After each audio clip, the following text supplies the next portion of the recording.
How to buy TikTok coins without a credit card required. The first things first is of course access or pull up your TikTok application and make sure that you're logged into your account.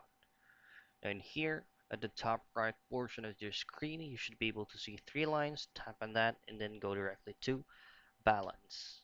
Now, purchasing a TikTok coins is very easy without using any credit card, but it's going to be depending on a payment method that you have set up from your Google Play Store.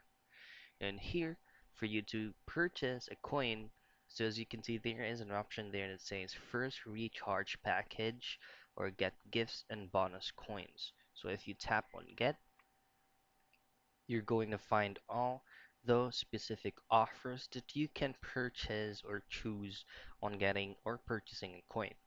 So say for example, you would like to recharge for the cheapest one here, just simply choose on that and then choose on get. Now you will now then be redirected to your payment method. So this is what I am actually talking about earlier. So if you have set it up, or if you have set up multiple options from your payment setups or from your payment methods on your Google Play, then you can definitely use those options without using any credit card. So that's it. That's how you purchase TikTok coins without using a credit card.